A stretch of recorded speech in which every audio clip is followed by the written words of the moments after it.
R, menjadi korban ketiga atau terakhir yang berhasil ditemukan dalam tragedi maut kegiatan pramuka di Kabupaten Indramayu, Jawa Barat. Murid SDN 1 Lajer itu ditemukan sekitar pukul 9.15 waktu Indonesia Barat. Saat ditemukan kondisi korban sudah dalam keadaan meninggal dunia.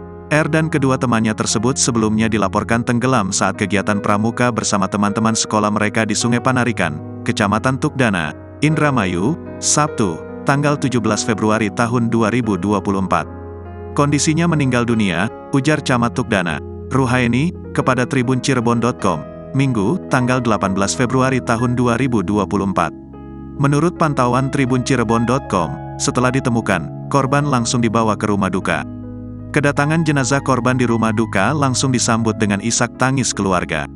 Apalagi melihat korban datang dalam kondisi sudah dibungkus kantong jenazah. Tidak sedikit warga lain yang mengetahui korban sudah ditemukan langsung berdatangan ke rumah duka. Mereka melakukan takziah, suasana duka pun menyelimuti rumah korban. Ruhaeni mengatakan, R menjadi korban terakhir yang berhasil ditemukan dalam kejadian tersebut.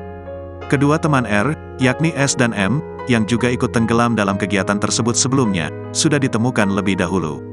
Semua korban ditemukan dalam kondisi tidak bernyawa. Yang pasti adanya kejadian ini, kita semua berduka, ujar dia. Sebelumnya, ketiga siswi, S, M, dan R, siswi dari SDN 1 Lajer, kelas 4, tenggelam saat mengikuti kegiatan pramuka berupa syarat kecakapan umum. Mereka sedang melintasi jalan petak sawah dan menyusuri sungai bersama teman-teman sekelasnya. Tragedi berawal ketika sejumlah siswa memutuskan menceburkan diri ke sungai untuk bermain. Namun, arus sungai yang deras menyebabkan ketiganya panik dan akhirnya terseret arus, yang akhirnya mengakibatkan tenggelamnya ketiga siswi tersebut. Download Tribun X sekarang, menghadirkan lokal menjadi Indonesia.